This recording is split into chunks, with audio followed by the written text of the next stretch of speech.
All right, that's good. Good afternoon. I'm Elisha, and I run operations at Web3 Off. Now, I just want to get a sense of this room. How many of you are building something in gaming? Just a show of hands. Okay, just one person building gaming. Okay, how many of you are building something in DeFi? All right, so that's what I thought. More people building something in DeFi. So I think I'm in the right place now.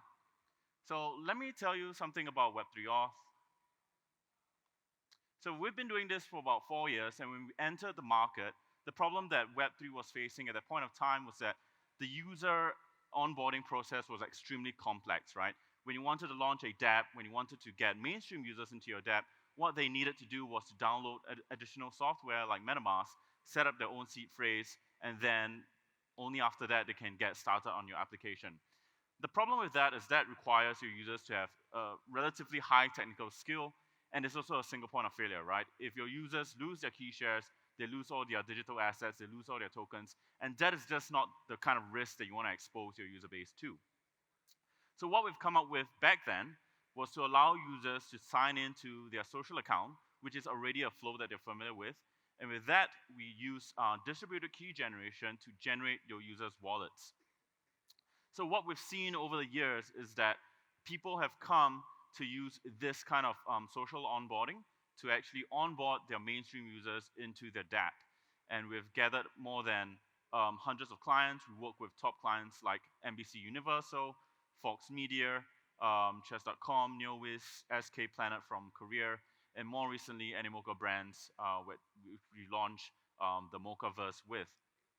So with the advent of account abstraction, this has made it a lot easier for mainstream users to come into this space because better UX is better security, right? Previously, with bad UX, with that whole seed phrase shenanigans that you have to put mainstream users to, people ended up losing their seed phrases, they ended up losing their accounts. And that was just bad security practice for general public. It was bad security practice when we are trying to talk about adoption into Web3. With social accounts, we allow users to just sign in to a trusted device, and then they get their wallet that they can interact with in Web3. So we've done this for quite a long period of time. We've done this for more than 4 years. And right now, we are happy to announce our latest product called SafeAuth. This is done in collaboration with Safe. So who's Safe? We decided to partner with Safe because they are at the forefront of accelerating Web3's transition into ERC 4337 smart accounts. And right now, they have more than 190 dApps across their Safe app ecosystem. So what does a whole UX with SafeAuth actually look like?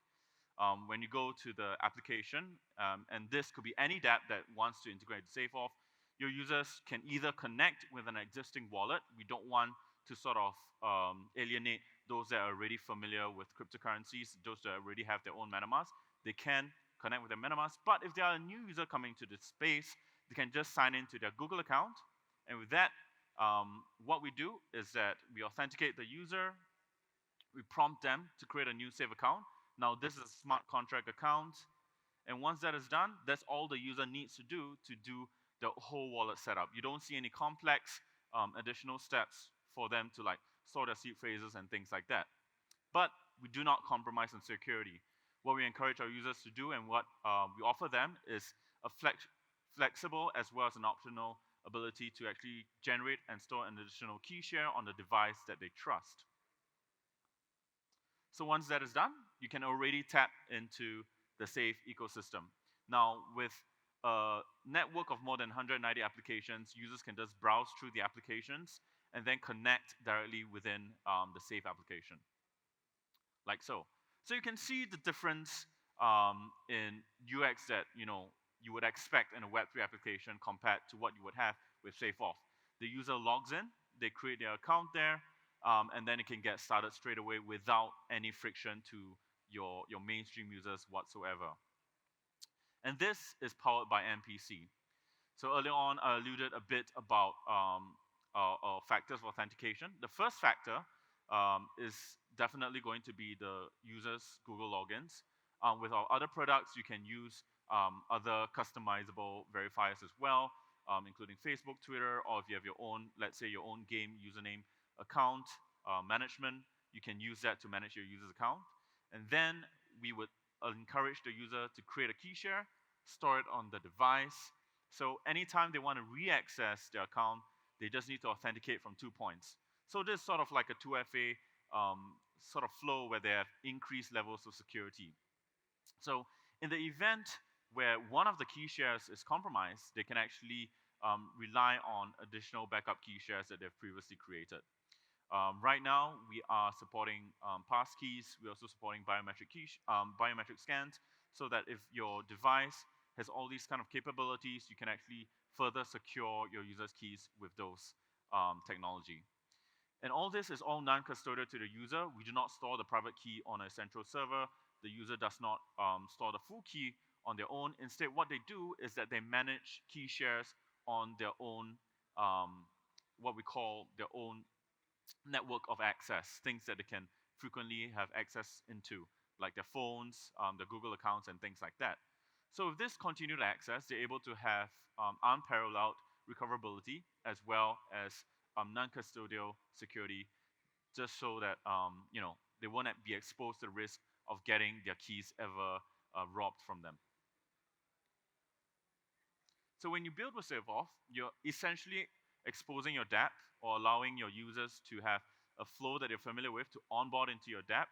And you're also connected into Safe's ecosystem of 190 dApps. So if you're planning to launch with like a pre-qualified user base of advanced DeFi users, SafeAuth would be the place to start. You're also utilizing battle-tested MPC security. This is the enterprise standard that we use for industry players as well as institutional investors. And you have ERC 4337 account abstraction enabled in the wallet that your users create.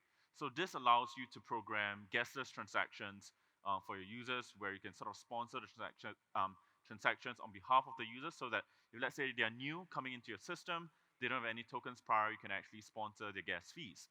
And lastly, we also have on-ramp with credit cards and bank transfers available with a fiat on-ramp aggregator that you can use for your users to actually top up and purchase more cryptocurrencies within your DeFi dApp. So we're also launching with several perks.